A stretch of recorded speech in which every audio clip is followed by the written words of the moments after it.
हरे कृष्णा कृष्णा कृष्णा हरे हरे, हरे राम राम राम हरे हरे। सभी का स्वागत है अंतर्राष्ट्रीय कृष्ण भावनामृत संघ इस्कॉन की ओर से आज के संडे इवनिंग सेशन में। Just a second, screen share कर रहा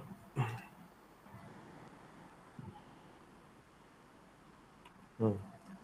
अगर ऑडियो वीडियो स्क्रीन में कोई दिक्कत हो तो जरूर बताइएगा, और चैट बॉक्स में हम एक्टिव हैं, अनम्यूट भी करके बोल सकते हैं।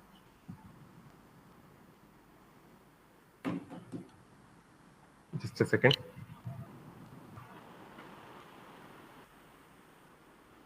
ऑल राइट, शुरुआत करते हैं मंगलाचरण से।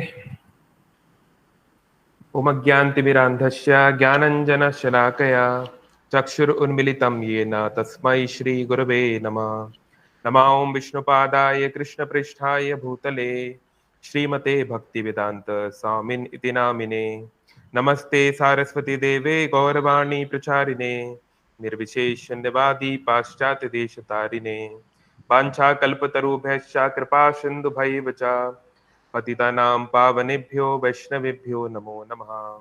जय श्री कृष्ण चैतन्य प्रभु नित्यानंद श्री अद्वैत गदाधर श्रीवासादि गौर भक्त वृंद। हरे कृष्ण कृष्ण कृष्ण हरे हरे, हरे राम राम राम हरे हरे।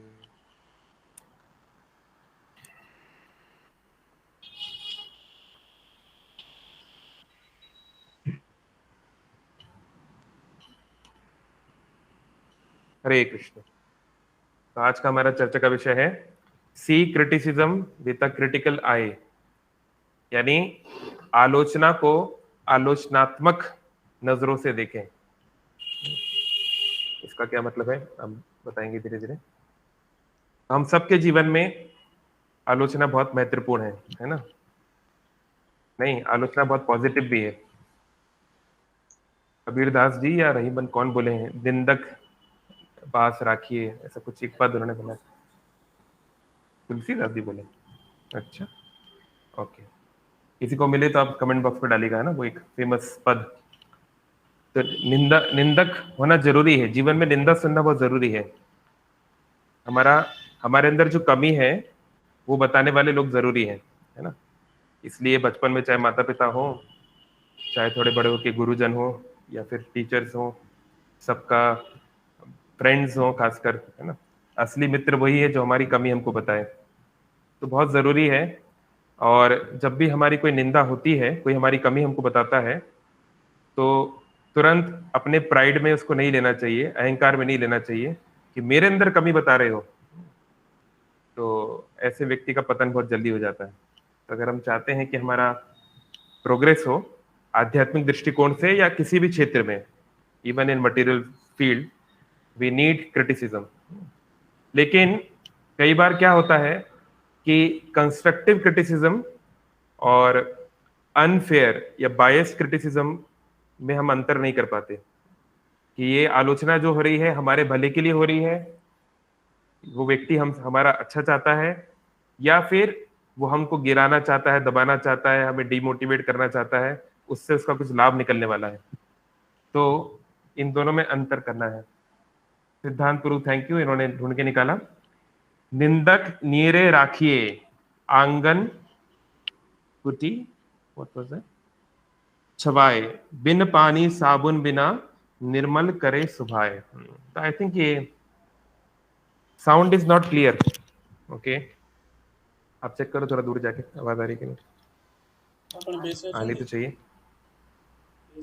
तो निंदक पास में रखिए, क्योंकि शायद कबीरदास जी का श्लोक है, पद है, वो कह रहे हैं कि जैसे हमारे शरीर को हम साफ करने के लिए साबुन पानी इत्यादि चाहिए होता है, ऐसे ही बिना उसके ही, बल्कि अगर कोई हमारी निंदा करता है और हम उसको सही तरीके से लें, तो हमारी जो अशुद्धि है, हमारे चरित्र में जो कमी है, वो अपने आप साफ हो जाती है ना?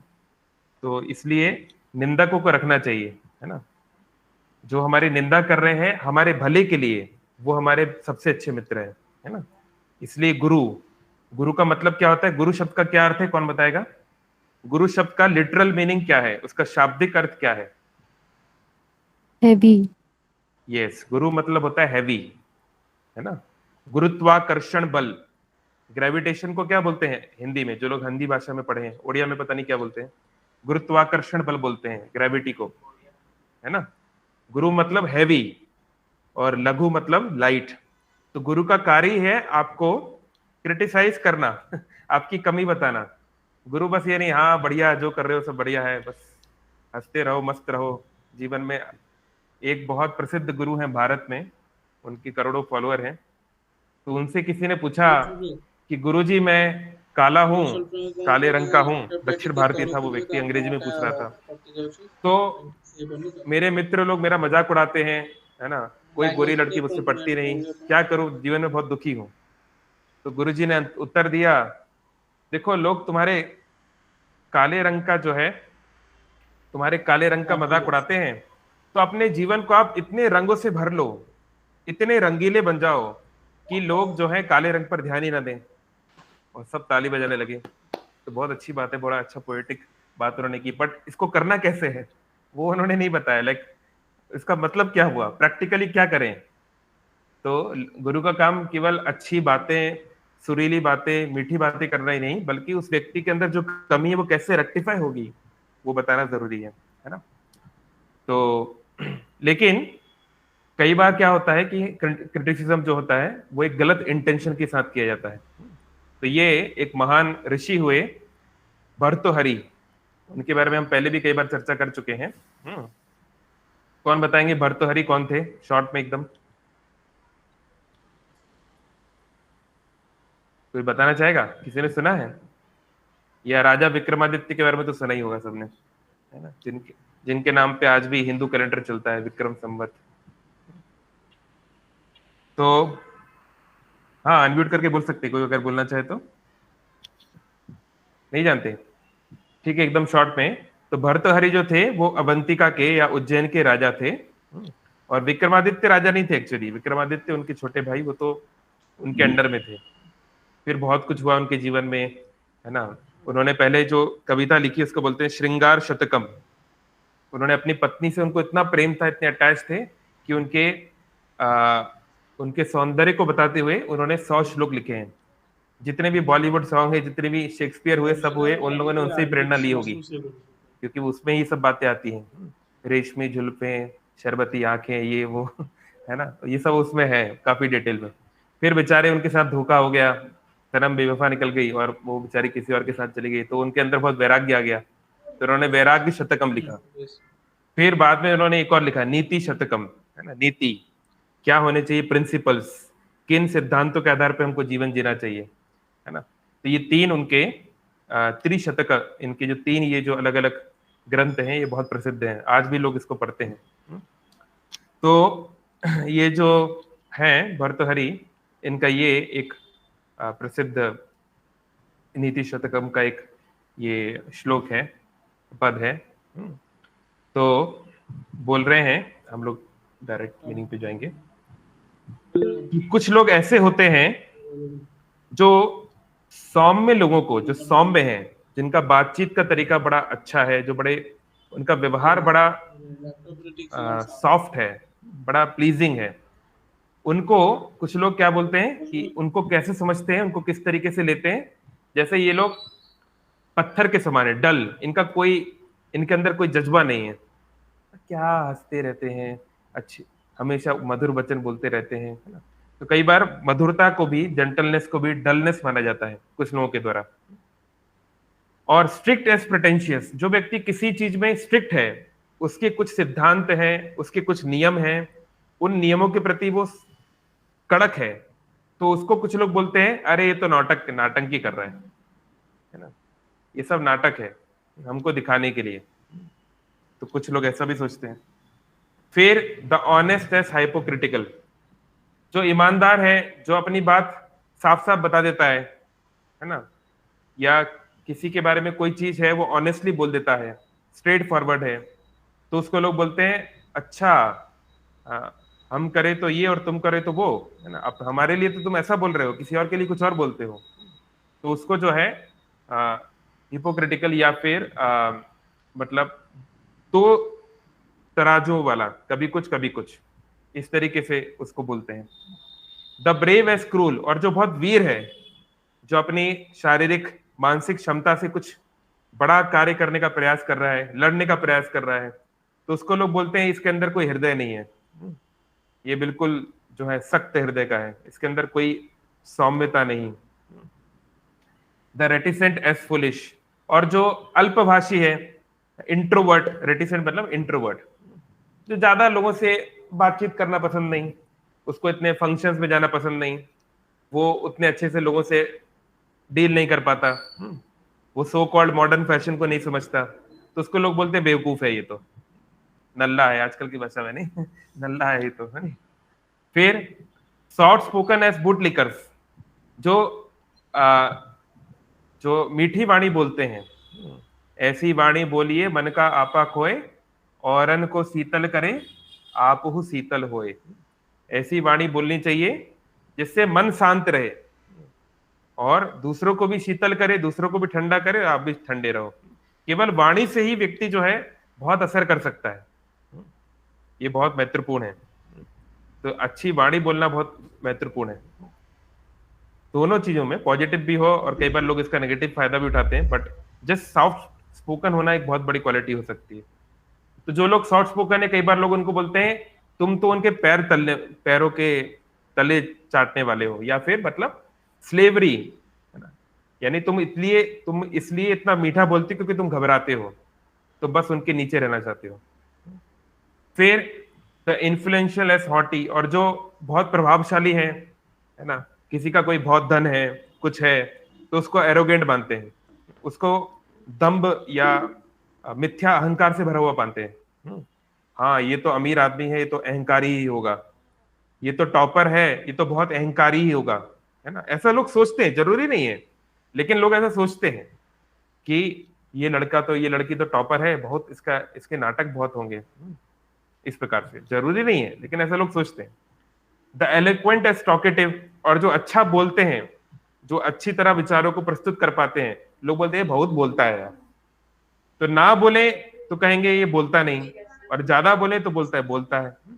और जो लोग स्थिर हैं किसी एक विषय में, किसी एक गोल के प्रति स्थिर हैं, तो उनको बोलते हैं तुम्हारे अंदर तो तुम्हारे जीवन में कोई रस नहीं है, तुम्हारा कोई और बड़ा सपना नहीं है ना। जैसे जो लोग ब्रह्मचारी होते हैं, तो लोग उनको बोलते हैं क्या तुमने तो जीवन का रस ही छोड़ दिया, ठीक है भक्ति सब ठीक है, पर कितनी और सारी चीजें तुम्हें एंजॉय करनी चाहिए थी, वो सारे तुम्हारे एम्बिशन कहाँ चले गए। तो लोग इस तरीके से समझते हैं। तो भर्तहरि बोल रहे हैं कि जो गुणी लोग हैं, हम सबके अंदर कुछ अच्छे बुरे गुण हैं, तो जो बहुत सारे महान गुणी लोग भी हुए संसार में, इतिहास में, उनके भी ऐसे कोई गुण है जिसको कि निंदा करने वालों ने नहीं छोड़ा। ऐसा कोई गुण है क्या? नहीं। हर व्यक्ति की कोई ना कोई लोग जो है बिना कारण से निंदा करते रहते हैं, यहां तक कि ईश्वर को भी नहीं छोड़ते, है ना। आप देखिए कितने लोग भगवान राम के बारे में क्या बोलते हैं, है ना। भगवान शिव, अभी चल रहा है श्रावण मास, तो कोई कुछ कुछ बोले जा रहा है, कोई कुछ कुछ बोले जा रहा है, कोई जो है कृष्ण भक्त के बारे में कुछ। तो जब लोग भगवान को नहीं छोड़ते तो हमें आपको कैसे छोड़ देंगे। तो ये बहुत महत्वपूर्ण है कि हम इससे डील करना सीखें। भगवत गीता के 18वें अध्याय में आता भी है कि जो व्यक्ति, इसे बोलते हैं निंदा रस। निंदा रस मतलब हम सब के अंदर ये हमारे अंदर ये कचरा भरा हुआ है। निंदा रस मतलब दूसरे की कोई कमी को सुन के हमें बड़ा आनंद आता है। तुझे पता है उसने ऐसा किया, वो पड़ोस में ऐसा हुआ, उसकी लड़की उसके साथ भाग गई, उसका उसके साथ चक्कर चल रहा है, उसके मार्क्स इसलिए कम आए, है ना। दूसरे की निंदा सुनने में हमें बड़ा आनंद आता है, हमारे कान बड़े हो जाते हैं। दूसरे का गुण हम लोग ज्यादा नहीं सुनते, है ना। इसलिए आप देखेंगे कंट्रोवर्शियल चीजें ज्यादा प्रसिद्ध होती हैं। अभी कुछ दिन पहले अमोघ लीला प्रभु जी का कुछ कंट्रोवर्सी हो गया, लास्ट वीक हमने उस पर सेशन भी किया, है ना। वो कुछ बोल दिए स्वामी विवेकानंद के बारे में, कुछ चीजें ऊपर नीचे हो गई, नहीं तो कितना हर द हिंदू में आर्टिकल छप गया जो एक लेफ्टिस्ट प्रकार का माना जाता है, उसका भी आर्टिकल छप गया, हर एक न्यूज चैनल पे आ रहा है।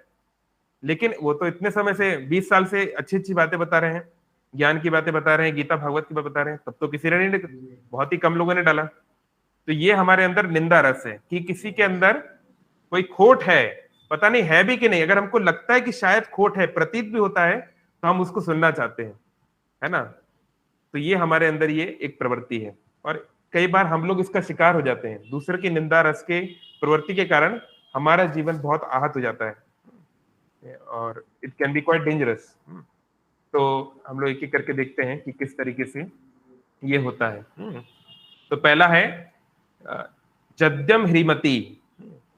जो व्यक्ति जेंटल है, जो व्यक्ति सद्गुणी है, उसको कई बार लोग डल या फिर इनएक्टिव, है ना, या फिर उतना आई मीन प्रैक्टिकल नहीं है, रियलिस्टिक नहीं है, ऐसा लोग बोलते हैं। तो इसमें बहुत अच्छा एग्जाम्पल आता है, हम देखते हैं जड़ भरत का। यहाँ पे आप पिक्चर देख पा रहे हैं। जिन लोगों ने स्टोरी सुनी है भागवत पुराण में, जड़ भरत की कहानी, हमारे देश का नाम किन के ऊपर रखा गया है? हाँ, तो 3 प्रसिद्ध भरत हुए हमारे वैदिक इतिहास में। कौन कौन कौन बताएंगे? अनम्यूट करके बताइए, कौन से 3 प्रसिद्ध भरत नाम के व्यक्ति हुए जो बड़े प्रसिद्ध हैं, जिनका बहुत नाम है शास्त्रों में? माता कैकेयी के पुत्र भरत। कैकेयी पुत्र या राम के भाई भरत, एक ही हो गए। और जड़ भरत। हाँ, जड़ भरत तो उनका अगला इनकारनेशन है, मतलब उनके मरने के बाद अगले जन्म में वो जड़ भरत बने थे। तो जड़ भरत जो है वो पहले, अब उसके पिछले जीवन में थे भरत, जो कि जो भगवान के अवतार ऋषभ देव के पुत्र थे सतयुग में, है ना, जिनको जैन लोग, जैन धर्म के लोग जिनको अपना पहला तीर्थंकर कहते हैं, है ना। जैन परंपरा में आई थिंक 24 तीर्थंकर होते हैं, आखिरी थे महावीर। तो पहले जो थे उनका नाम था ऋषभ देव या ऋषभ। तो राजा दुष्यंत के पुत्र भरत, हाँ, जिनके नाम पे भारत हुआ है। हाँ, ऐसा कुछ लोग सोचते हैं, पर रियलिटी वो नहीं, क्योंकि दुष्यंत के पहले से ही आर्यव्रत या भारतवर्ष नाम शास्त्र में है। तो एक्चुअली ऋषभ देव के पुत्र के नाम पे हमारे देश को भारत बोलते हैं। उन भरत, क्योंकि उनका जो राम राज्य था वो सार्वभौम था, सारे पृथ्वी पर उनका साम्राज्य था, या सारे पृथ्वी के जो राजा थे उनके अंडर थे। तो वही भरत महाराज मृत्यु के पश्चात अगले जन्म में जड़ भरत बनते हैं, है ना, मतलब उसके एक जन्म के बाद बीच में एक बार वो हिरण भी बनना पड़ता है उनको। So there is a lot of story about it, वो कभी हम चर्चा करेंगे। तो और एक एग्जांपल देखते हैं, शुकदेव गोस्वामी। तो शुकदेव जो थे, शुक मतलब क्या होता है? शुक, इनका नाम सुना होगा ना। शुकदेव गोस्वामी क्यों प्रसिद्ध हैं? कौन बताएगा? जिन्होंने अभी तक नहीं बोला बताइए, अनम्यूट करके, सबको मौका मिलना चाहिए। शुकदेव गोस्वामी को क्यों जाना जाता है, बड़े प्रसिद्ध हैं वो, किस लिए? हाँ, आप अनम्यूट करिए, हाथ उठाने की जरूरत नहीं है। यस, बोलिए प्रत्युष, आपका हाथ उठा हुआ है, कुछ बोलना चाहते हैं? तो सुखदेव गोस्वामी भागवत बोले थे, इसीलिए वो व्यास पुत्र है। जो प्रसिद्ध भागवत पुराण है, सारे वेदों का जो सार है, जो गहराई में जो सार है, भागवत पुराण, श्रीमद् भागवतम, उसको शुकदेव गोस्वामी ने परीक्षित महाराज को सुनाया था। परीक्षित महाराज जो अर्जुन के पुत्र हैं, अर्जुन के पुत्र अभिमन्यु, उनका पुत्र परीक्षित, है ना। तो शुकदेव गोस्वामी जो है वेद व्यास के पुत्र हैं। तो शुकदेव जो है 16 वर्ष की आयु उनकी, वो जो है दिखने में एक लड़के की तरह है, एक टीनेजर की तरह है, क्योंकि वो अपने माँ के गर्भ में रहे थे बहुत लंबे समय तक। वो सब एक अलग हिस्ट्री है। तो वो दिखने में एकदम एक सुकुमार बालक है, 16 साल का लड़का, लेकिन उनका शरीर क्या है? श्याम रंग का है, थोड़ा सा भगवान कृष्ण की तरह रंग है। और वो कपड़े नहीं पहनते। ऐसे नहीं कि उनके पास पैसे नहीं है या वो लेटेस्ट फैशन फॉलो कर रहे हैं, या ऐसा कुछ नहीं। वो, उनको बोलते हैं अवधूत। अवधूत मतलब जब व्यक्ति इतनी ऊंची स्तर पे पहुंच जाता है भक्ति के कि उसको अपने बाहरी शरीर का ध्यान नहीं रहता, उसको बोलते हैं अवधूत। और कोई उदाहरण अवधूत का आप देना चाहेंगे शास्त्रों में? और कौन से अवधूत हुए जिनको अपनी बाहरी चेतना का कुछ पता ही नहीं, क्या कर रहे हैं क्या नहीं कर रहे? चैतन्य महाप्रभु। चैतन्य महाप्रभु कभी कभी, पर जनरली वो बहुत कॉशियस नहीं। चैतन्य महाप्रभु जनरली बहुत एग्जेम्पलरी बिहेवियर करते थे, मतलब किसको किसके साथ कैसा व्यवहार करना है वो देख के करते थे, ऐसे नहीं किसी के साथ कुछ भी नहीं कर देते थे। मतलब अवधूत मतलब वो अपने, जैसे देखिए इस संसार में भी ऐसा हो सकता है, खासकर मान लीजिए कोई आपको बहुत बड़ा शौक लग जाए, है ना, कोई आपका बहुत प्रिय है, उसकी डेथ हो जाए, या किसी को आप बहुत प्रेम करते हैं, कुछ ब्रेकअप हो जाए, ऐसा कुछ, तो व्यक्ति जो है उसको पता ही नहीं चलता, उसको कुछ होशो हवास नहीं रहता। तो ये थोड़ा बहुत हम देख सकते हैं संसार में भी कुछ हद तक। तो ऐसे ही सुखदेव, या जैसे हम देखते हैं नित्यानंद प्रभु, है ना, और भी ऐसे कुछ उदाहरण हैं जो इतने स्तर में भगवान की भक्ति में ऐसे स्तर पे हैं कि उनको पता ही नहीं चल रहा है वो क्या कर रहे हैं क्या नहीं कर रहे हैं, है ना। तो it's a very high stage of भक्ति। तो ऐसे भी कुछ उदाहरण देखे जाते हैं। तो हम देखते हैं कि चाहे सुखदेव गोस्वामी हैं, तो कई बार गांव के, जिन गांव से वो गुजरते थे, वहां के बच्चे उनका मजाक उड़ाते थे। ऐसे हम देखते हैं अवंती ब्राह्मण की स्टोरी भी आती है, वो भी अवधूत था। तो लोग सोचते थे कि ये तो भाई, ये तो निर्जीव वस्तु की तरह है। तो जब अवंती ब्राह्मण जो है वो जंगलों में जा रहा था, गांव में जा रहा था, तो कुछ लोग, कुछ बच्चे इसका मजाक उड़ाते थे और देखते थे कि ये तो डांट नहीं रहा है ना, बच्चे सर पे चढ़ जाते हैं कई बार, तो उसका सामान खींचने लगते थे, एक कमंडल वगैरह जो भी था। और कुछ तो जब वो मेडिटेशन करने के लिए, ध्यान करने के लिए बैठते थे, तो उनके ऊपर मलमूत्र त्याग कर देते थे, बच्चे उसके ऊपर टॉयलेट भी कर देते थे, तो भी जो है अवंती ब्राह्मण कुछ बोलते नहीं थे। तो इसलिए उनका कई बार लोग गलत फायदा भी उठाते थे, है ना। तो इस प्रकार से कई बार जो है इस ऐसा भी होता है कि व्यक्ति की जो जेंटलनेस है उसको डलनेस समझा जाता है, मतलब उसके अच्छे व्यवहार को लोग उसकी कमजोरी समझ लेते हैं। तो ये हमको समझना चाहिए कि देखो, हम लोगों को सुखदेव गोस्वामी, नित्यानंद प्रभु या अवंती ब्राह्मण, इन लोगों को फॉलो नहीं करना है, हम नहीं कर सकते, हम बर्बाद हो जाएंगे अगर ऐसा करेंगे तो। एक होता है अनुकरण, एक होता है अनुसरण। दोनों शब्दों का अंतर कौन बताएंगे, क्या अंतर है, कई बार बताया गया है। एक होता है अनुकरण, एक होता है अनुसरण। दोनों शब्दों में क्या अंतर है, कोई बताना चाहेंगे?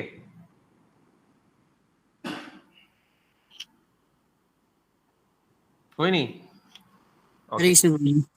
यस। तो जो अनुकरण मतलब है कि जो बोला है उसको पालना, और अनुसरण का मतलब है जो कि जो हम किसी को आइडल मान के उसको जो चीज कर रहे हैं हम उसको करना, वो अनुसरण होता है। यस। अनुकरण, अनु मतलब होता है पीछे पीछे, करण मतलब जैसा किया वैसा हम करेंगे। तो हमारे गुरुजी ने जैसा किया हम वही करेंगे, हमारे भगवान ने जैसा किया हम वही करेंगे। तो भगवान, तो ये होता है अनुकरण, इमिटेशन, है ना, उसके जैसा। जैसे बच्चे लोग होते हैं, children do not hear much, they see. बच्चे माता पिता जो करते हैं वही करते हैं, उसी को बोलते हैं अनुकरण। और अनुसरण मतलब उन्होंने हमको जैसा बताया ऐसे ऐसा करो, भले ही वो कुछ भी करें उसको हम फॉलो करें, उसे बोलते हैं अनुसरण। तो भगवान कृष्ण का हमको अनुकरण करना है कि अनुसरण, क्या करना है भगवान कृष्ण का? अनुसरण। हमको अनुसरण करना है, अनुकरण नहीं। कई लोग बोलते हैं भगवान कृष्ण तो ऐसे किए, भगवान कृष्ण तो ऐसे करते थे, आप लोग क्यों नहीं करते? अरे तो हम भगवान थोड़ी ना है, भगवान कृष्ण ने तो पहाड़ उठा लिया, हम पहाड़ उठा पाएंगे क्या, है ना। तो जो लोग बोलते हैं वो करे तो रासलीला, हम करे तो कैरेक्टर ढीला, तो भाई उन्होंने आपको रासलीला करने के लिए कहा है क्या? उन्होंने जो बोला है उसको फॉलो करो, है ना। तो अगर अनुकरण करना है तो हम भगवान राम का कर सकते हैं, क्योंकि भगवान राम जो है वो लीला पुरुषोत्तम है। तो कई चीजें हम उनकी फॉलो कर सकते हैं, हाउ, कैसे एक अच्छा पुत्र बना जाए, है ना, एक पति बना जाए, एक पिता बना जाए, एक राजा बना जाए, बहुत सारी चीजें, भाई इत्यादि। पर भगवान कृष्ण का अधिकतर चीजें हम लोग फॉलो नहीं कर सकते, वो मना भी करते हैं, है ना। तो we should know the difference. तो हमको इन सब अवधूतों का अनुकरण नहीं करना चाहिए, नहीं तो हम बहुत बहुत मुसीबत में पड़ जाएंगे।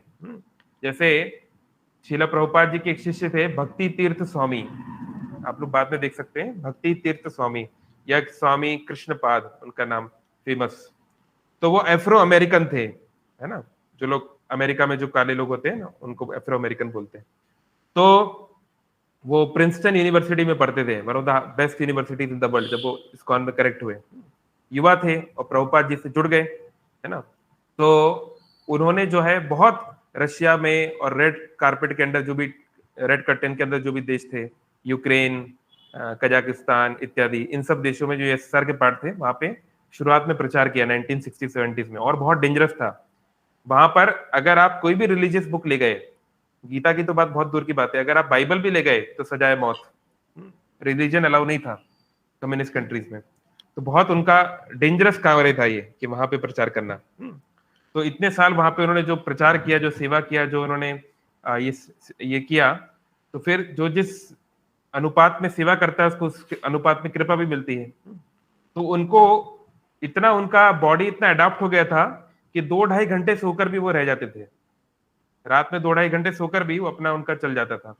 तो उनके एक गुरु भाई थे, उन्होंने देखा कि अरे भाई ये तो इतने लेट सोते हैं, इतने लेट उठते हैं, क्या करते हैं, इतनी माला करते हैं, ऐसा करते हैं, तो हम भी इनको फॉलो करेंगे।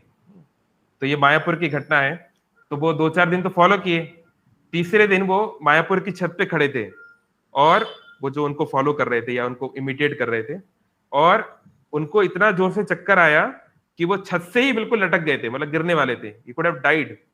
वो तो भला हो के पास में एक डिवोटी था, उन्होंने उसको पकड़ लिया। फिर बाद में उनको हॉस्पिटल ले गए, सलाइन वलाइन लगाया, तो फिर उनको होश आया, है ना। तो कहने का तात्पर्य ये बिल्कुल रियल एग्जाम्पल, कोई शास्त्र का नहीं, एकदम कुछ ही साल पहले का, कि हमको ऐसे नहीं करना चाहिए। It's not for us, everything is not for us. हमको वो करना चाहिए जो हमारे लिए। तो कहने का मतलब, अगर हमारे भोलेपन का कोई गलत फायदा उठा रहा है ना, यानी कि वो, हमको पता है कि उस व्यक्ति का इंटेंशन हमारा करेक्शन करना नहीं है, वो केवल हमको डिमोरलाइज करना चाहता है, हमको गिराना चाहता है, या हमसे कुछ निकलवाना चाहता है, तो हमको मूर्ख नहीं बनना चाहिए। हमको या तो प्रत्युत्तर देना चाहिए या उस व्यक्ति को दूर से ही जय श्री राम, दूर से ही नमस्कार कर देना चाहिए, है ना। तो हमारी जेंटलनेस का कोई गलत प्रयोग ना करे, हमको ये देखना चाहिए। फिर दूसरा है व्रत रुचौ दम्बहा, है ना। रुचौ जैसे हिंदी में भी शब्द है रुचि। रुचि मतलब किसी चीज में डीप इंटरेस्ट। तो व्रत जैसे हम करते हैं, एकादशी व्रत, शिवरात्रि व्रत, है ना। व्रत मतलब कोई संकल्प लेना, इस तरीके से।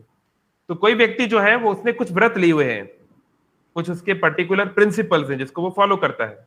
तो बाकी लोग क्या बोलते हैं, दम बहा, अरे तुम्हारे अंदर तो तुम बहुत नौटंकी कर रहे हो आजकल। तो जैसे खासकर हम लोग जो लोग युवा हैं, जो लोग पढ़ाई करते हैं या फिर कॉर्पोरेट में जॉब करते हैं, तो सारे के सारे बच्चे, जब मैं कॉर्पोरेट में था, डेटा साइंटिस्ट था, तो सब लोग जो है सुट्टा पीने जाएंगे, या सभी तो नहीं, बट सुट्टा ब्रेक में सबको जाना जरूरी है, भले आप पियो चाहे ना पियो।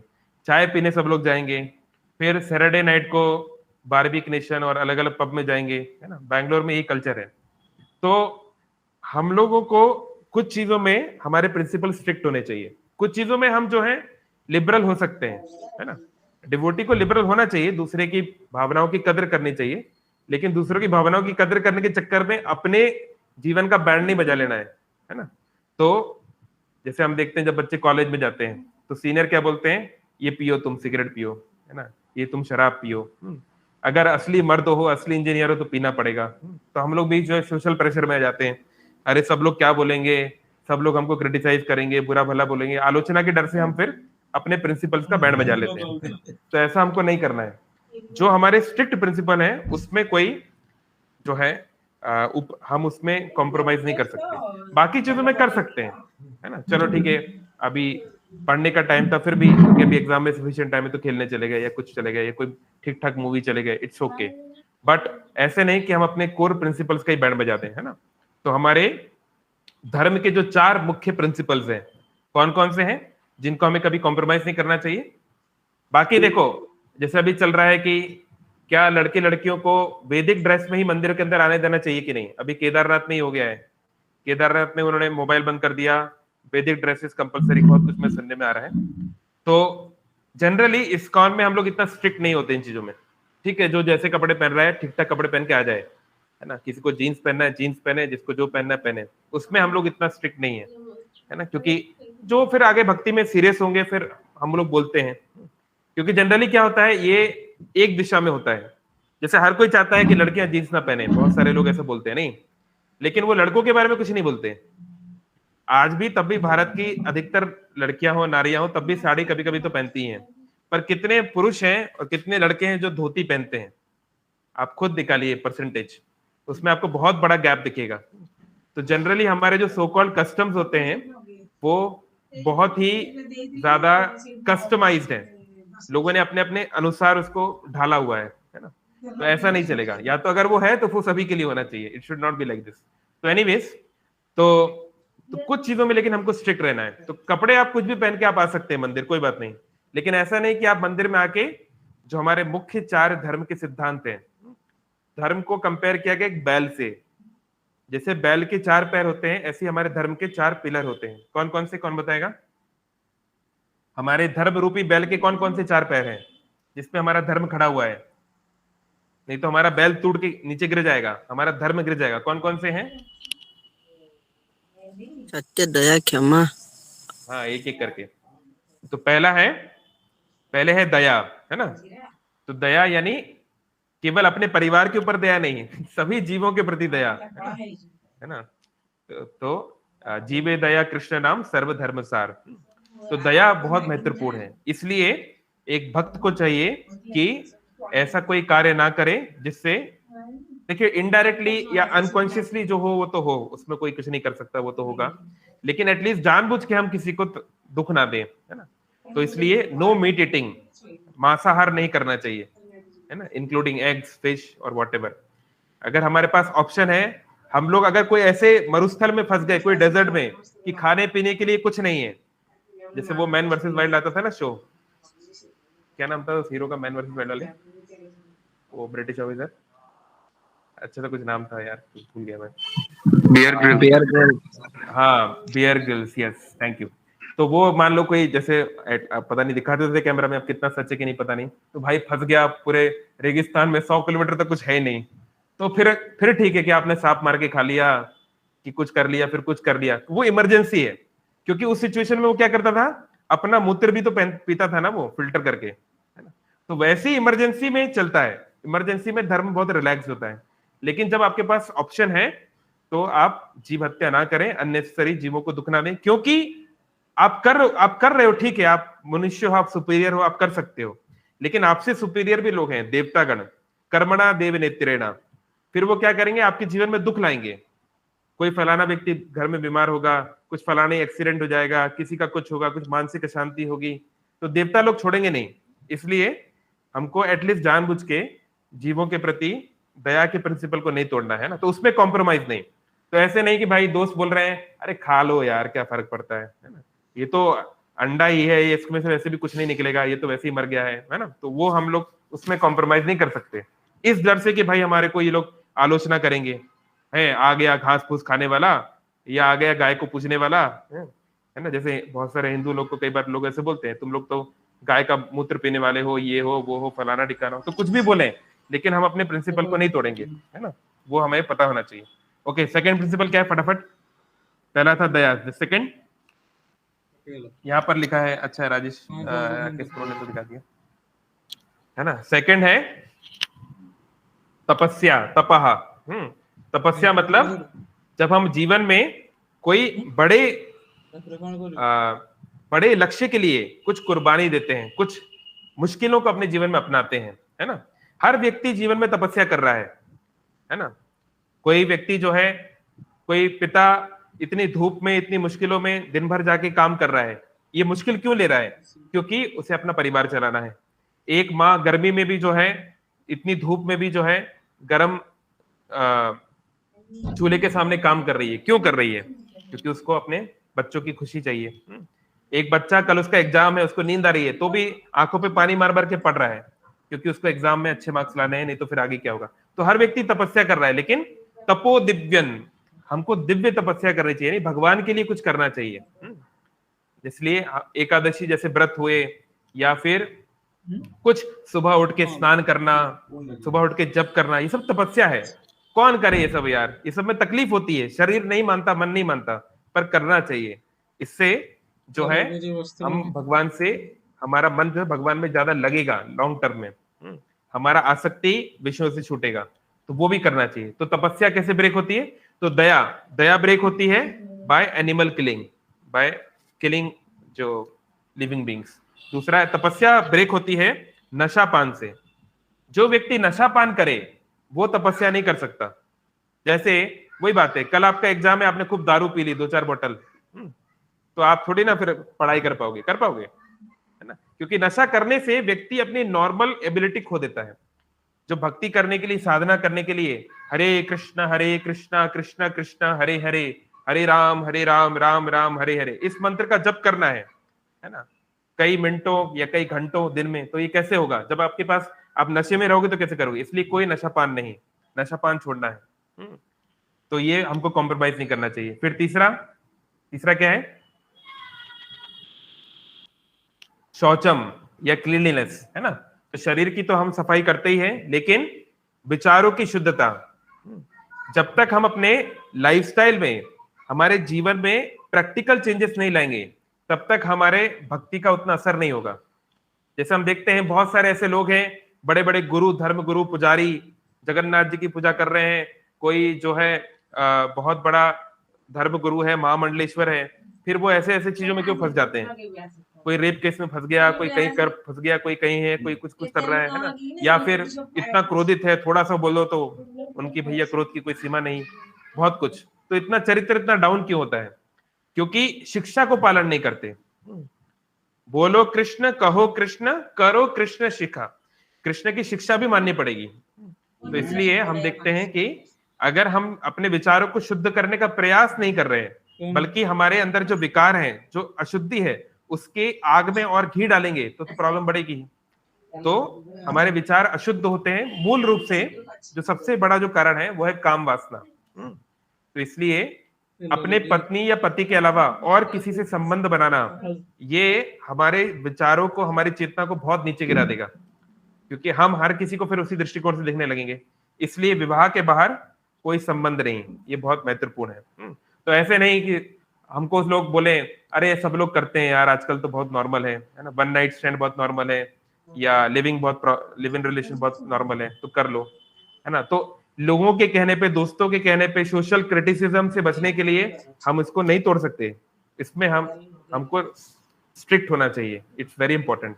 और चौथा क्या है? चौथा पिलर, धर्म का चौथा पिलर, अभी तक कौन कौन से 3 हो गए? जो लोगों ने अभी तक कुछ नहीं बोला वो बताएंगे, कौन कौन से 3 हो गए? पहला क्या था धर्म का पिलर? दया, यस। सेकंड ऑस्टेरिटी, यस, तपस्या, ऑस्टेरिटी। और तीसरा हमने चर्चा किया शौचम, क्लीननेस, है ना। और चौथा है ट्रूथफुलनेस, यस, सत्य। तो अगर हम लोग इस प्रकार से धन अर्जन कर रहे हैं, जिसमें सुबह शाम दिन रात झूठी बोलना पड़े, लफड़ाई करना पड़े, है ना, झूठ, जैसे कि गैम्बलिंग, है ना, तो फिर जो है सत्य पे रहना भी बड़ा कठिन हो जाता है। सो नो गैम्बलिंग, ये 4। तो इनको हमें कॉम्प्रोमाइज नहीं करना चाहिए किसी भी हालत में। और हमारी जो साधना है ना, इसके अलावा बाकी हम चीजों में कॉम्प्रोमाइज करने को तैयार है। जैसे हमारे समय में हमारे मैनेजर बोल रहे हैं भाई चलो सुट्टा ब्रेक में, तब मैनेजर है, मना नहीं कर सकते, तो जाते थे। वो सुट्टा पी रहा है, अपन अपना कुछ और बिस्किट खाओ या कुछ भी, बस खड़े रहो, जो भी है उनकी बातें सुनो, है ना, क्योंकि जाना पड़ेगा। लेकिन सैटरडे नाइट को जब वो लोग पब जाते थे, तो पब में हम लोग हमेशा मना करते थे, या तो कुछ बहाना मार दो या मना कर दो, क्योंकि वो हम लोग, it's very danger, it's red flag, है ना। तो कुछ चीजों में हम लोग जो है लिबरल बन सकते हैं, थोड़ा सा अपने आप को एक्सटेंड कर सकते हैं, है ना। दोस्त के लिए, परिवार के लिए, या किसी भी व्यक्ति के लिए जो अपना कुछ है, या उससे कुछ काम भी हो सकता है, तो ठीक है, अपने आप को थोड़ा सा एक्सटेंड कर दिया, चलेगा। लेकिन इन 4 सिद्धांतों और हमारा जो साधना है, अगर कोई 16 माला जब करता है तो 16, कोई 8 करता है तो 8, कोई 4 करता है 4, उनको हमेशा करना ही है। जब तक बहुत बड़ा पहाड़ ना गिर जाए, तब तक, जब तक इमरजेंसी ना आए, तब तक इसको करना बहुत जरूरी है ना। फिर तो है सुचौ केटबम, जो लोग ऑनेस्ट हैं, स्ट्रेट फॉरवर्ड हैं, उनको जो है कई बार लोग जो है हिपोक्रिटिकल, या जो बोलेंगे इसको हिंदी में कि मतलब दो मुखी, कभी कुछ, ऐसा लोग बोलने लगते हैं, है ना। जैसे हम बहुत बड़ा एग्जांपल देते हैं किसका, हम देखते हैं सभा पर्व में आता है शिशुपाल। तो शिशुपाल जो है आप सब जानते हैं, वो सब आपने एटलीस्ट महाभारत टीवी तो सीरियल देखा ही होगा, है ना। भगवान उसको 100 बार तक वो भगवान को बुरा भरा बोलेगा तो भी भगवान उसको नहीं मारेंगे, ऐसा उन्होंने वर दिया था उनकी माँ को, है ना। तो हम देखते हैं कि सभी लोग वहां पर बैठे हुए हैं, सब बड़े बड़े लोग बैठे हुए हैं, और जो है वो गाली पे गाली दिए जा रहा है ना, भगवान कृष्ण को बोले जा रहा है, कुछ भी बोले जा रहा है। तो वो जो बातें बोलता था, उसमें उसने जो बातें जो सबसे कड़वी बोली, अपने आप को प्लीज म्यूट रखिए सभी लोग, या फिर एडमिन उनको म्यूट कर दीजिए, सुमन प्रो, you can kindly mute them. तो जो मेन बातें जो बोलते थे, मेन बात जो बोला इसने शिशुपाल ने, वो बोला कि भाई ये यहाँ पे कर क्या रहा है, ये ग्वाला है, ये कोई क्षत्रिय भी नहीं है। यहाँ पर इतने बड़े बड़े लोग बैठे हैं, भीष्म पितामह बैठे हैं, वेद व्यास भगवान बैठे हुए हैं, इतने बड़े बड़े राजागण बैठे हुए हैं, और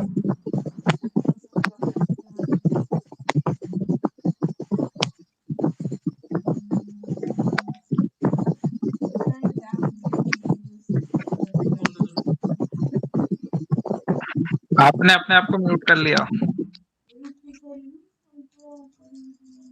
ओके, मे बी उन्होंने म्यूट ऑन कर दिया था। Okay, so what was I saying? So Shishupal ने कहा कि ये जो कृष्ण है ये तो सबसे बड़ा दोगला है। यस, दोगला शब्द सही है, दोगला ज्यादा रेलेवेंट वर्ड है आजकल की डिक्शनरी में, है ना। तो ये दोगला है, तुम इसको क्या समझ रहे हो, ये तो कोई राजा भी नहीं है, ये तो ग्वाले का पुत्र है। यहाँ पर बढ़िया अच्छे से बैठ गया, तलवार वलवार लेकर, बचपन में क्या करता था, चोरी चकारी करता था। तो भगवान कृष्ण के उस गुण को भी, है ना, भगवान कृष्ण के जो ऑनेस्टी है, जो उनके सीधा बिहेवियर है, उसको भी जो है, क्योंकि भगवान कृष्ण ने तो डायरेक्टली बताया, कोई चीज छुपाई नहीं, तो उसको जो है हिपोक्रेसी का नाम दिया गया, है ना, कुछ लोगों के द्वारा, शिशुपाल जैसे। फिर शूरे निघ्रिनता, जो वीर होते हैं उनको कई बार लोग कहते हैं कि इनके अंदर इनका कोई हृदय नहीं है, ये बहुत जो है क्रूर है। जैसे हम देखते हैं ब्रज लीला में एक आते हैं अक्रूर। अक्रूर कौन थे?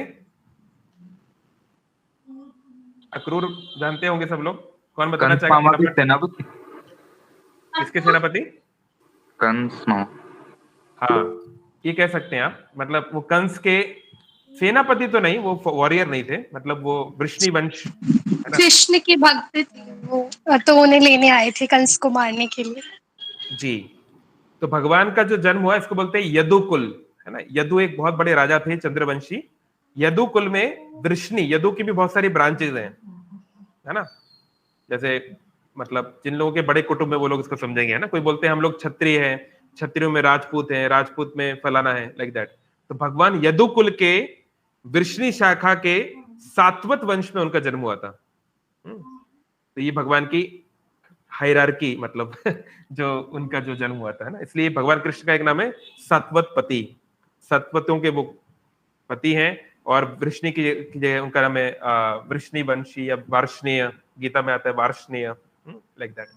तो ऐसे हम देखते हैं कि अक्रूर, तो अक्रूर का मतलब है जो क्रूर नहीं है, है ना। तो ये एक वृष्णि वंशी थे अक्रूर। तो जब कंस का शासन आया, कंस ने अपने पिताजी, क्या नाम था उनका, उग्रसेन, हाँ, उग्रसेन को जो है जेल में बंद कर दिया। और तो उनके डर से सारे वृष्णि वंशी जो है भाग गए इधर उधर, डर के मारे। तो अक्रूर जो है वो वहीं पर रहे, और कंस ने उसको सोचा कि चलो ये तो वैसे ही बूढ़े हो गए, ये क्या करेंगे, और उनको अपना एक मिनिस्टर टाइप का बना लिया, है ना। तो अक्रूर का नाम था अक्रूर, जो क्रूर नहीं है, जो बहुत, जिसका जो हृदय बहुत विशाल है, बहुत सॉफ्ट है ना। लेकिन गोपियां जो है, जब अक्रूर कृष्ण को ले गए, तो गोपियों ने बोला कि इसका नाम अक्रूर किसने रख दिया, ये तो सबसे बड़ा क्रूर है, कंस से भी बढ़ के क्रूर है। क्यों बोला ऐसे गोपियों ने? क्या कारण हो सकता है? ऐसा आरोप क्यों लगाएंगी गोपियां अक्रूर के ऊपर? Any guess? या जिसने भागवतम पढ़ा हो 10th कैंटो? क्योंकि गोपियों ने कहा कि हमारे कृष्ण हमारे साथ थे इतने सालों से, अब ये व्यक्ति उनका स्नेही बन के, उनका परिवार का व्यक्ति, उनका वेलविशर बन के आया और उनको बहला फुसला के ले गया। तो हमारे कृष्ण को जो हमसे दूर कर दे, उससे बढ़ के क्रूर कौन हो सकता है? उससे बढ़ के क्रूर व्यक्ति संसार में कोई नहीं हो सकता। इसलिए इस बूढ़े का नाम अक्रूर किसने रखा? इसका नाम तो क्रूर रखना चाहिए, है ना। तो ये जो है, आई मीन, गोपियां उनका लेवल बहुत हाई है, वो लोग किसी को नहीं छोड़ते, मतलब। तो एनीवेज, तो उन्होंने जो है, तो हम देखते हैं कि ब्रेव को जो है क्रूर बोला जाता है। जैसे हम देखते हैं भगवान कृष्ण ने कंस की हत्या कर दी। उस समय भगवान कृष्ण की आयु कितनी थी? कितनी आयु में मारा भगवान कृष्ण ने कंस को? At the age of 14. No, not 14। Anyone else? हमको पता होना चाहिए भगवान का, जिसको हमें देखिए, जैसे बात है इस संसार में हम जिसको प्रेम करते हैं, जो हमारा बॉयफ्रेंड है, गर्लफ्रेंड है, पति है, पत्नी, उसका हम सब जानकारी रखते हैं। ये तब जन्म हुई, ये स्कूल में गई, ऐसा किया इन्होंने। तो अगर हमको कृष्ण से प्रेम करना है तो कृष्ण का भी हमको जानकारी रखना चाहिए, बहुत जरूरी है ना। भले ही वो थियोरेटिकल हो, लेकिन वो थियोरेटिकल जानकारी से ही हमारा कंटेम्पलेशन, हमारे चिंतन भगवान के बारे में होगा। तो भगवान कृष्ण 11 वर्ष के थे जब वो वृंदावन छोड़ के मथुरा गए और उन्होंने कंस का वध किया। तो एक 11 साल का बच्चे ने अपने ही मामा को मार दिया, सब उनकी जय जयकार कर रहे हैं। पर जरासंध ने क्या सोचा, क्योंकि कंस की 2 पत्नियां थी, क्या नाम था उनका, ये मैंने पता नहीं इस कब बताया था, बहुत सेशंस पहले बताया था। कंस की 2 पत्नियां हैं, ये हम लोग अभी जन्माष्टमी आएगी तब मैं आपको इसको बताऊंगा, क्योंकि कंस जो होता है वो किसी चीज को रिप्रेजेंट करता है। तो कंस की 2 पत्नियां थी, उनका नाम था, ये किसी सीरियल में नहीं मिलेगा, ये आपको तभी पता चलेगा जब आप भागवत पुराण डिटेल में पढ़ें या फिर महाभारत पढ़ें, हर डिटेल जो है उसमें नहीं। उनका नाम था अस्ति और प्राप्ति। अस्ति मतलब जो है वो रहे, और प्राप्ति मतलब जो नहीं वो मुझे मिले। तो कंस क्या है, वो हमारे अंदर की इस प्रवृत्ति को दिखाता है कि हम कैसे कृष्ण को मार के हम खुद इस संसार का मालिक बनना चाहते हैं। हम इस संसार को भोग करना चाहते हैं ना, अहम ईश्वर अहम भोगी। हम चाहते हैं दुनिया में जो भी खूबसूरत चीज है, जो भी अच्छी चीज है, वो हमारे पास हो जाए, नहीं। और जिसका हृदय जितना काला है, जितना मैला है, वो उतना धर्म को छोड़ते हुए उसको प्राप्त करने का प्रयास करेगा। जिसका जितना धर्म परायण है या फिर सतुगुणी है, वो थोड़ा धर्म को मानते हुए अपने एम्बिशंस के लिए प्रयास करेगा, लाइक दैट, नहीं। तो कंस की 2 पत्नियां थी, अस्ति और प्राप्ति, यानी जो है वो रहे और जो नहीं है उसको वो प्राप्त कर ले। ये दोनों जो थी जरासंध की पुत्रियां थी। तो जरासंध जो है कंस के फादर इन लॉ, ससुर जी, ससुर लगते थे, है ना। तो भाई जरासंध जो है मगध का राजा था, आज का जो बिहार का जो क्षेत्र है, बिहार झारखंड, उसको मगध बोलते थे एक जमाने में। तो उसको जब पता चला कि मेरी दोनों बेटियां हैं, वो तो अब विधवा हो गई, उनके पति को मार दिया, 11 साल के बालक ने मार दिया। तो जरासंध ने ये नहीं देखा कि भाई छोटे बच्चे ने मारा है, क्यों मारा है। उसने इतना कहा, जो अपने मामा को मार दे, ऐसा व्यक्ति कितना क्रूर होगा। अरे तो भाई मामा थे कैसे, ये भी तो देखो, मामा भी तो कैसे, उनकी हरकतें कैसी हैं वो भी तो देखो। जब भगवान कृष्ण 6 दिन के थे, 6 दिन, तब से उनको मारने का प्रयास चल रहा है ना, असैसिनेशन पे असैसिनेशन अटेम्प्ट चल रहे हैं। तो वो उसको क्रूर नहीं दिख रहा है, लेकिन इस प्रकार से हमारी आंखें जो है माया हर लेती है कि जो अपना होता है उसका गलती हमको नहीं दिखती, और जो पराया होता है उसका अच्छाई भी हमको गलती दिखती है। ये हमारी समस्या है। तो ये हम देखते हैं कि भगवान कृष्ण के ऊपर जरासंध ने आरोप लगाया कि तुम कितने क्रूर हो, अपने खुद के मामा को मार दिया। इससे बढ़ के नालायक कौन हो सकता है। जो मामा है, जो मामा तो जो है बड़ा प्रेमी हो, अच्छा माना जाता है, उनको ही मार दिया लोग। तो ये भी एक प्रकार का परसेप्शन लोग बना लेते हैं। मनौ विमतिता। अब जो व्यक्ति इंट्रोवर्ट है, जो ज्यादा बोलने में इंटरेस्टेड नहीं है, या उसका नेचर है वो भाई लेस टॉक मोर वर्क, है ना, तो ये भी एक बहुत लोगों की विचारधारा, ये नेचर है। तो उनको कई बार लोग जो है मूर्ख बोलते हैं, जैसे आज के जनरेशन में खासकर, है ना, मिलेनियल्स हो चाहे जनरेशन जेड हो, जेन जेड हो, कि भाई जो उस ट्रेंड के हिसाब से नहीं है वो तो मूर्ख ही है, वो तो मतलब उसको ऑस्ट्रेसाइज कर देना चाहिए, उसको निकाल देना चाहिए कम्युनिटी से, है ना। जो इंस्टाग्राम पे नहीं है, जो कूल आजकल के कूल फीचर्स को नहीं जानता, उसको लोग एकदम वियर्ड समझते हैं, नहीं। तो ऐसा हमेशा से होता आ रहा है। हम देखते हैं रहुगना के समय जो जड़ भरत थे, उनको लोग कैसे सोचते थे, है ना, लोग सोचते थे कि ये तो पूरा पागल है, इसके अंदर कोई बुद्धि नाम की चीज ही नहीं है। क्यों? क्योंकि वो सामान्य जगत जो कर रहा है वो नहीं करना चाहते थे, वो बहुत ही सिंपल लाइफ जीना चाहते थे, लेकिन नहीं, है ना। ऐसे ही हम देखते हैं ग्रीक फिलॉसफी में एक फिलोसफर थे, उसका नाम था, ये अलेक्जेंडर के टाइम की बात है, उसका नाम था नहीं, मतलब उसकी फिलॉसफी ये थी कि भाई खाओ पियो मस्त रहो, ये उसकी फिलॉसफी थी। ज्यादा टेंशन नहीं लेने का, खाओ पियो आराम से रहो, है ना, जितना मिल जाए उसमें संतुष्ट रहो, है ना। तो उस फिलॉसफी को क्या बोलते हैं, मैं जिस वजह भी क्लिक नहीं करा, मैं आपको लेटर बताऊंगा। चारबाग फिलोसफी। चारबाग एक वैदिक ऋषि थे, मतलब मैं ग्रीक फिलोसफर की बात कर रहा हूँ, है ना। तो एनीवे, तो वो जो है उनकी ख्याति बहुत फैल गई कि भाई ये एक ऐसा व्यक्ति है जिसको कोई फर्क नहीं पड़ता, उसको दुनिया में कुछ नहीं चाहिए। तो अलेक्जेंडर खुद उनसे मिलने आया, जो सिकंदर राजा था, सारी दुनिया का जो राजा था इंडिया को छोड़ के, वो खुद उसके पास आया, बोला मैंने आपके बारे में बहुत कुछ सुना है, तो मैं आपके इससे बहुत इंप्रेस हूँ कि आपको जो है कुछ, आप पूरी तरह संतुष्ट हैं, आपको कुछ नहीं चाहिए। मेरे को तो इतना कुछ मिल गया तब भी मैं संतुष्ट नहीं हूँ, तो आपको कुछ अगर चाहिए हो, फिर भी मैं अपने हृदय से आपको देना चाहता हूँ, आपके बेटे की तरह हूँ, मैं आपका देश का राजा हूँ, कुछ तो आप मांग लीजिए। तो उस व्यक्ति ने क्या बोला पता है, ठीक है अगर तुम्हें कुछ देना है तो राजा थोड़ा सा साइड हट जाओ, वो सूरज मेरे पास आ रहा था, मैं बढ़िया बैठना चाहता हूँ, सूर्य में बैठना चाहता हूँ। मतलब वो बढ़िया से सन बाथिंग कर रहा था, है ना। वेस्टर्न कंट्रीज में टेम्परेचर कम रहता है तो लोग सन बाथिंग करना पसंद करते हैं, तो बढ़िया सूर्य में बैठा था। तो ये राजा आ गए, तो अगर हमारे पास कोई राजा आ जाएगा, मान लो ओडिशा के सीएम आ गए, मोदी जी कोई आ गया, बोले आपको जो चाहिए बताओ, तो अपना तो अपन लंबा सा लिस्ट निकाल देंगे, ऐसी लिस्ट निकालेंगे कि वो खत्म ही नहीं होगी। नहीं, तो वो व्यक्ति, ये रियल घटना है, ये कोई मतलब माइथोलॉजी नहीं है, it just happened a few thousand years back. उसने इतना कहा कि भाई द ग्रेट अलेक्जेंडर, आप थोड़ा सा साइड हो जाइए, बस इतना ही मुझे आपसे चाहिए। तो कुछ लोग ऐसे होते हैं, they are really very much happy within themselves, उनको ज्यादा कुछ चाहिए नहीं, तो उसको दुनिया जो है मूर्खता समझती है, उनके ऊपर कमेंट होते हैं, मजाक उड़ाया जाता है ना, उनको जो है हैरास किया जाता है। तो ऐसे ही अगर हमारा नेचर जो है थोड़ा इंट्रोवर्ट है, हम किसी चीजों में उतने कंफर्टेबल नहीं होते, तो इट्स ओके, भले ही लोग हमें क्रिटिसाइज करें, हमें 10 बातें बोले, इसके लिए हमें एकदम से अपना नेचर चेंज नहीं करना चाहिए।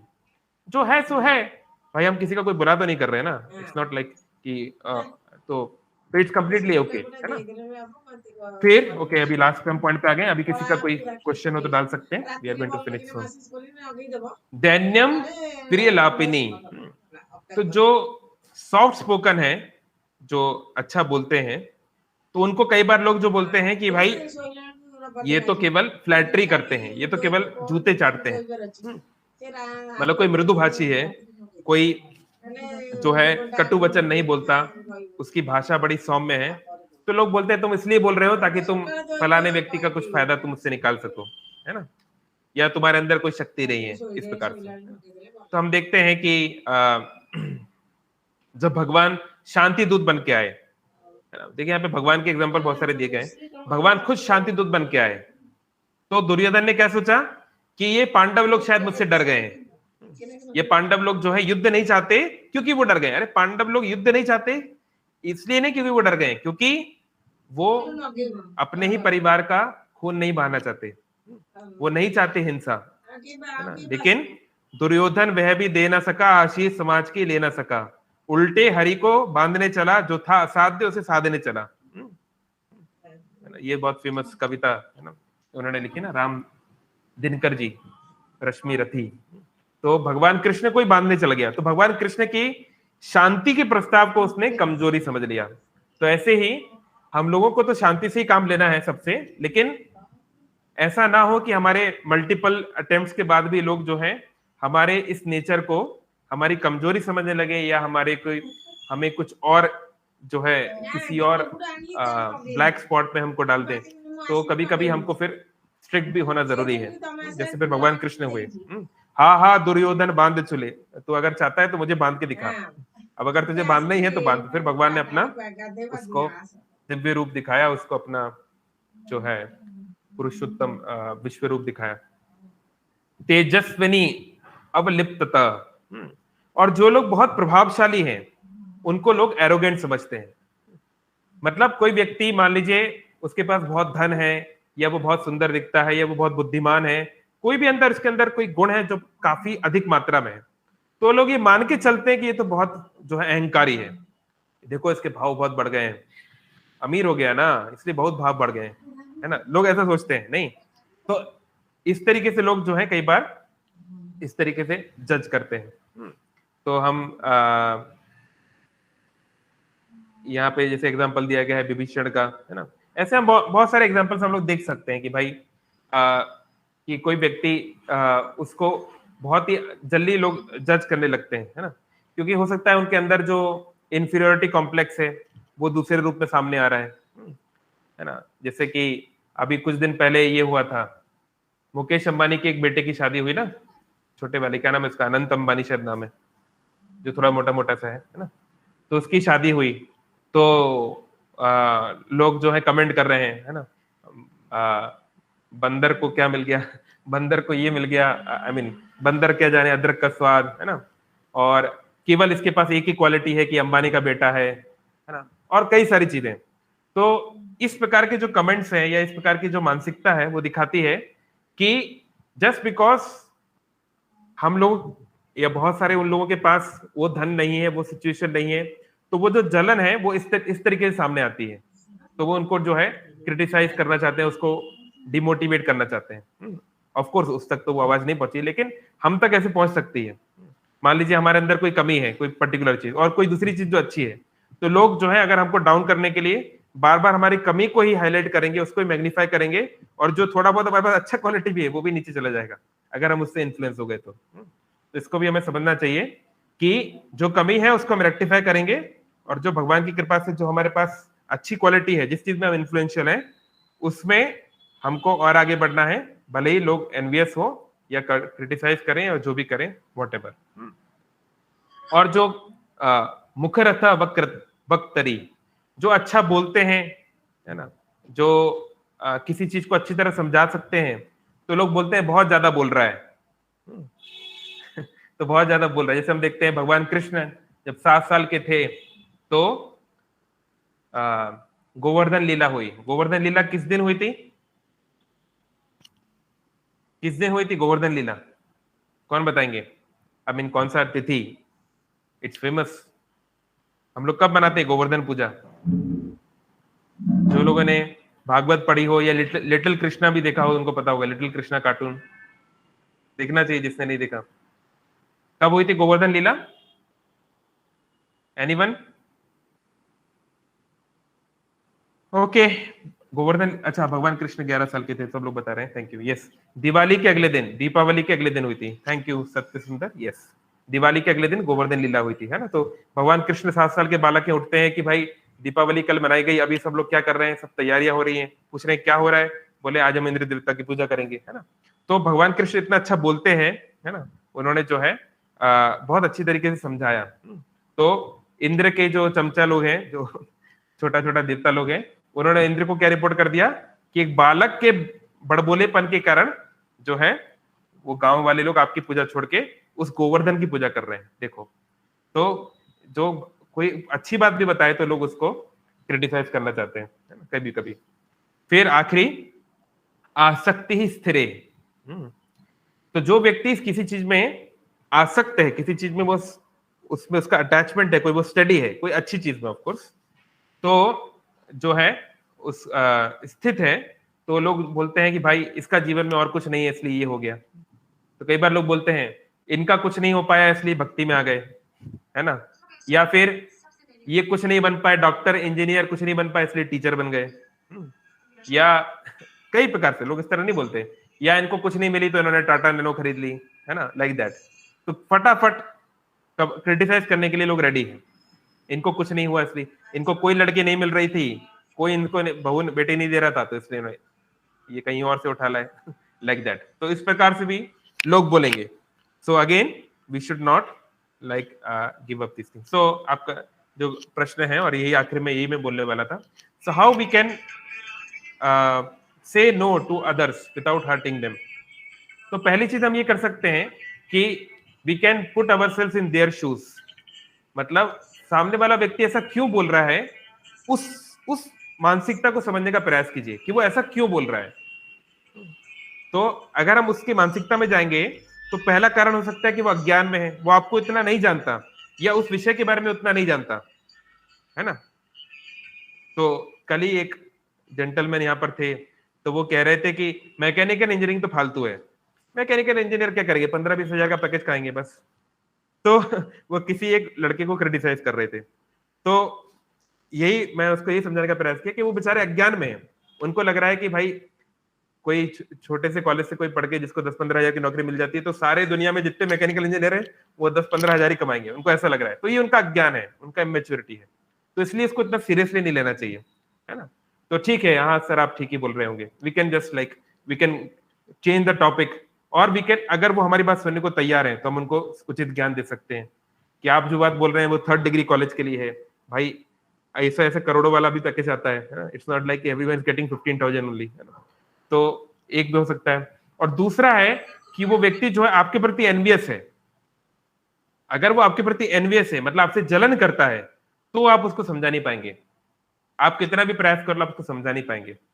तो फिर तो वही है कि साम दाम दंड भेद, अगर आप उस स्थान से निकल सकें, उस पोजीशन से निकल सकें, या उसको निकाल सकें, या टॉपिक चेंज कर सकें, तो ही अच्छा है, क्योंकि उसको आप समझा नहीं पाएंगे, क्योंकि व्यक्ति जानबूझ के आपका फॉल डाउन चाहता है, तो फिर that we can not change, that only some other situations or may be some other people or only the lord can change. For that we have to be careful. So पहले तो हमको ये समझना है कि हम उसके शूज में जाएं, कि भाई मैं ये समझने का प्रयास करूं कि ये बंदा मुझे क्रिटिसाइज कर क्यों रहा है, इसको प्रॉब्लम क्या है, लाइक तो उस पे हम जा सकते हैं। हो सकता है वो किसी और बॉस जो है उसको 10 प्रकार से प्रेशर मिल रहा है, तो प्रेशर आपके ऊपर निकल रहा है, आपका कमियां निकल रहा है ना। या मान लीजिए घर में माँ है, उनको घर वाले लोग बहुत परेशान कर रहे हैं, तो वो गुस्सा आपके ऊपर निकल रही है ना। तो maybe there is some genuine reason, तो फिर हम उस समय में क्रिटिसिज्म को एक्सेप्ट कर सकते हैं, और फिर बाद में जब सही समय आए, उनको शांत करने के लिए क्रिटिसिज्म को एक्सेप्ट कर लिया, और बाद में जब सही समय आए तो हम शांत मन से उनको बोल सकते हैं कि माँ आपने जो बात बोली थी, सर आप जो बात बोल रहे थे, लेकिन मुझे लगता है कि ये है, तो शायद वो फिर बाद में समझे। तो सबसे महत्वपूर्ण तो है कि हम अगर उसको हर्ट नहीं करना चाहते, तो हम उसकी पॉइंट ऑफ व्यू से समझने का प्रयास करें कि why this person is saying this from his point of view, और उस पॉइंट ऑफ व्यू को एक्सेप्ट करने का प्रयास करें कि भाई अगर मैं भी इस स्थिति में होता और अगर मेरी भी ये विचारधारा होती तो मुझे कोई कैसे समझाता, या फिर उस समय मैं क्या कर सकता था। तो इससे व्यक्ति उतना हर्ट नहीं होगा, है ना। तो अगर जरूरत हो तो कई बार झूठा क्रिटिसिज्म भी एक्सेप्ट करना पड़ता है ना, फॉर अ ग्रेटर कॉज कभी कभी, लेकिन लेटर ऑन वी कैन उसको हम लोग रेक्टिफाई कर सकते हैं, है ना। तो ये है। और सामान्य तौर पे तो जो भी क्रिटिसिज्म हमको मिल रहा है, हमको देखना चाहिए कि वो जो व्यक्ति हमें क्रिटिसाइज कर रहा है, is he the right person to talk about that particular point, है ना। आप कोई व्यक्ति, कोई अनपढ़ गवार जो है हमको क्रिटिसाइज करेगा कि आप मैथमेटिक्स की प्रॉब्लम को ऐसे क्यों सॉल्व कर रहे हैं, तो फिर हम उसको थोड़ा एक्सेप्ट करेंगे, क्योंकि वो तो उस विषय के बारे में जानता नहीं। कोई भी टॉम डिक एंड हैरी अगर भक्ति के बारे में कमेंट करेगा, आप ऐसे क्यों भक्ति कर रहे हैं, तो हम उसको एक्सेप्ट थोड़ा ना करेंगे, क्योंकि हम जानते हैं कि भाई उसको तो कुछ पता नहीं। तो उस व्यक्ति की स्थिति को देखते हुए और उसके इंटेंशन को देखते हुए, सबसे महत्वपूर्ण इंटेंशन, वो क्यों कर रहा है, और टाइम प्लेस एंड सर्कमस्टांस। हो सकता है कि उसका इंटेंशन भी अच्छा हो और जो है उसका नॉलेज भी हो, लेकिन वो उस चीज को करने के लिए सही समय ना हो, है ना, तो फिर दैट इज नॉट अप्रोप्रिएट। तो इन सब पैरामीटर्स को हम देखकर करेंगे तो काफी हद तक हमको उतना कुछ फर्क नहीं पड़ेगा, है ना। एक कान से लेके हम फालतू चीजों को दूसरे कान से निकाल पाएंगे। जो काम की चीजें हैं, कई बार क्रिटिसिज्म सही भी होता है। मान लीजिए 100 बातें उन्होंने कही, 100 में से एक बात सही है, तो 99 को बाहर निकाल दो, एक बात को दिल में रखो और उसको सोचो, दिमाग में रखो कि कैसे हम उसको ठीक कर सकते हैं, है ना। तो इन दिस वे हमको उतना हर्ट नहीं करेगा। तो expectation is the cause of suffering, do not expect people to glorify you. हम लोगों से ये उम्मीद ना करें कि लोग हमारी वाहवाही करेंगे, हमारे जो है हमारे गुण गाएंगे। Do not expect anything from anyone. इस तरह की एक्सपेक्टेशन मत करो। एक्सपेक्टेशन धीरे धीरे बढ़ानी चाहिए। किसी व्यक्ति से एक्सपेक्टेशन जो है धीरे धीरे बढ़ानी चाहिए। जितना आप उसको समझ रहे हैं उतना उसमें भरोसा बढ़ाइए, फिर जितना समझ रहे हैं उतना भरोसा बढ़ाइए। तो मोस्ट केसेस में मोस्टली आप डिसअपॉइंट नहीं होंगे। लेकिन होता क्या है, हम लोग ब्लाइंडली अटैच हो जाते हैं या फिर उसके ऊपर भरोसा कर लेते हैं या उनकी चीजों को सीरियसली ले लेते हैं, तो फिर हम लोग परेशानी में पड़ जाते हैं, है ना। तो जो क्रिटिसिज्म है उसको इन सब पैरामीटर से हम लोग फिल्टर आउट कर सकते हैं। ओके, हरे कृष्णा। अगर किसी का कोई क्वेश्चन है या कमेंट।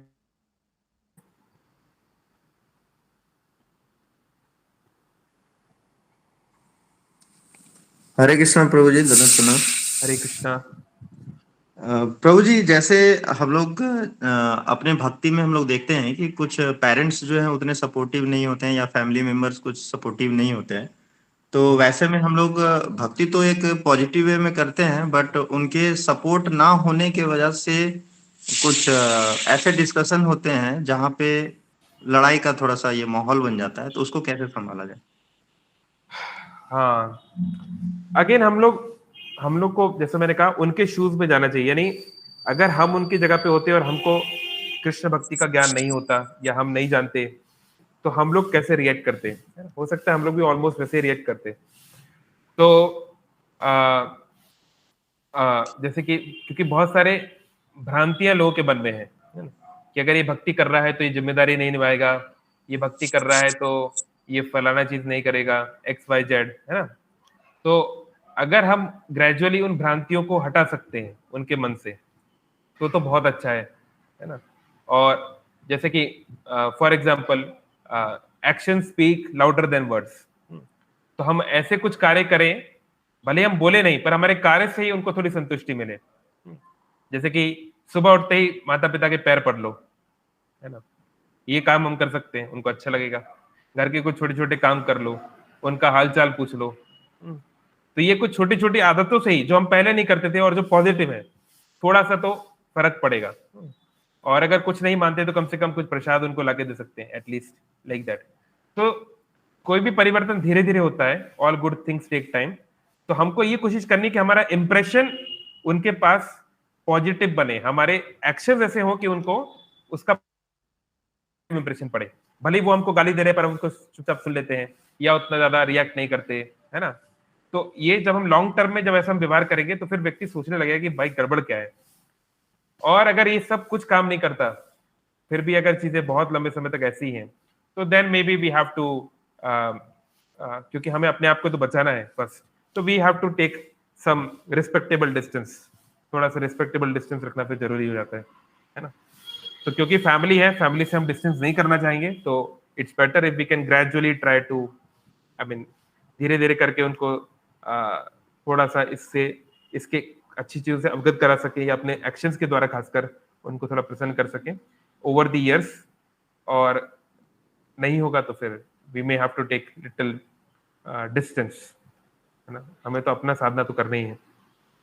ओके प्रभु जी, जैसे एक सिचुएशन मैं डिस्कस करना चाहता हूँ। मैं जैसे बोल रहा हूँ कि हम लोगों का किचन का कुछ स्टैंडर्ड होता है, तो हम लोग नॉर्मल बेसिक स्टैंडर्ड फॉलो करते हैं। इसे तो धोती कुर्ता वाला स्टैंडर्ड नहीं फॉलो कर रहे हैं ये अपना अभी जॉब लाइफ में, है ना। तो बेसिक फॉलो कर रहे हैं। और वैसे में पेरेंट्स आए हुए थे, तो उसमें क्या हुआ कि वो ये सब चीजों को देख के थोड़ा सा घबरा गए, और ये सब चीजों मतलब क्या कर रहे हैं, कैसे कर रहे हैं ये सब चीजों को।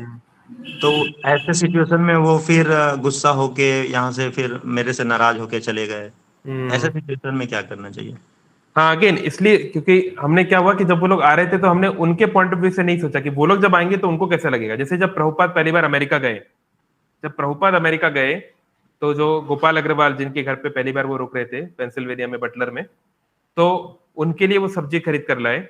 तो वो जिस फ्रिज में रखी थी सब्जी उसमें नॉनवेज भी था, और नॉनवेज मतलब गाय का मांस वगैरह भी हो सकता था बीफ भी, क्योंकि उनकी पत्नी तो क्रिश्चियन थी। तो अब आप खुद सोचिए, एक हिंदू सन्यासी, एक वैदिक सन्यासी जो मतलब प्याज लहसुन भी नहीं खाता, उसको उसकी सब्जियां या उसकी चीजें उसी फ्रिज में रखी हुई है, मे बी कॉन्टेक्ट में भी हो सकती है जहाँ पे मांस रखा है। तो अगर हम लोग होते तो एकदम भड़क जाते नहीं। पर प्रभुपाद ने समझा कि देखो ये लोग नहीं समझते हैं कि सात्विक आहार क्यों करना चाहिए, उनको तो नहीं पता है। तो उनके पॉइंट ऑफ व्यू से हमको we have to go down to their level of understanding, to their level of consciousness, कि वो ऐसा क्यों कर रहे हैं। इसलिए प्रभुपाद गुस्सा नहीं हुए, वो गए अपना धोया बोया और उन्होंने शुरू किया।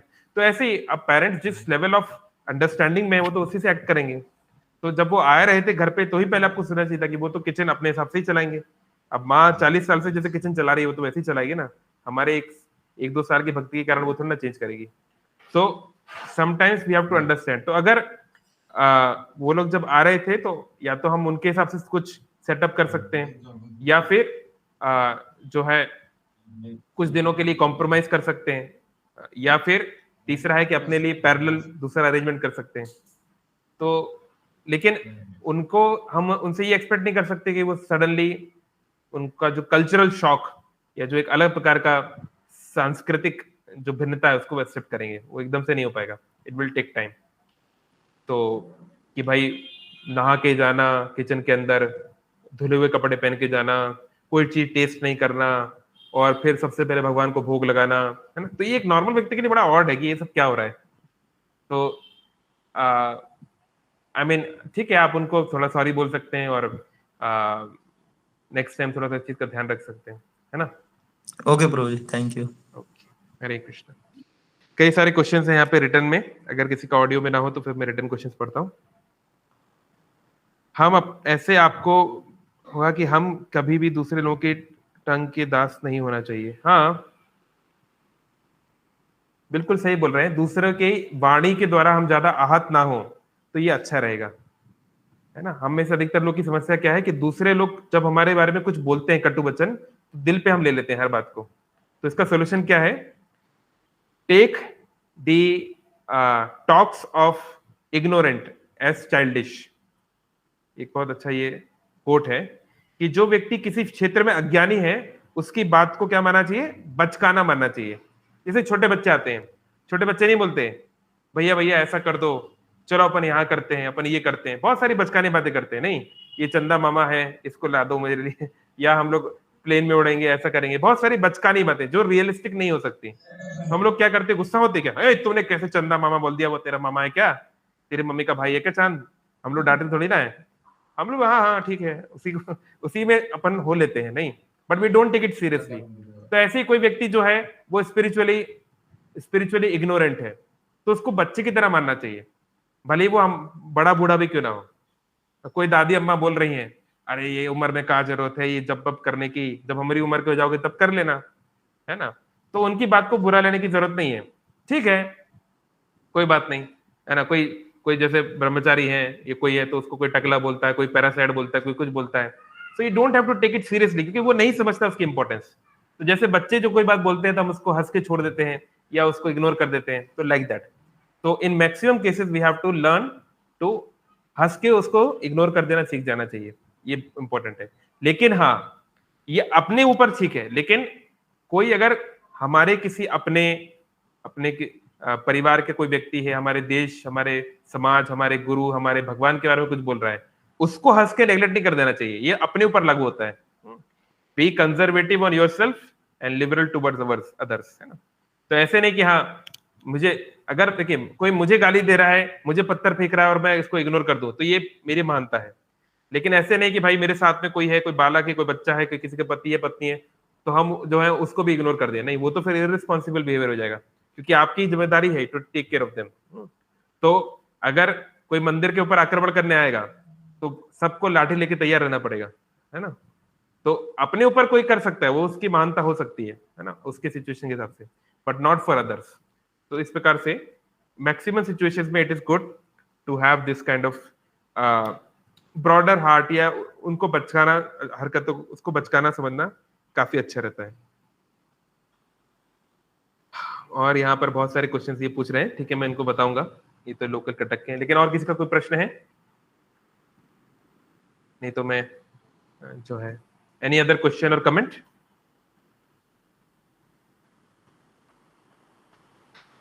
क्या श्रीमती राधा रानी का शास्त्र में कहीं वर्णन है? हाँ है, ब्रह्म विवर्त पुराण में है, और भी कई जगहों पे है श्रीमती राधा रानी के बारे में।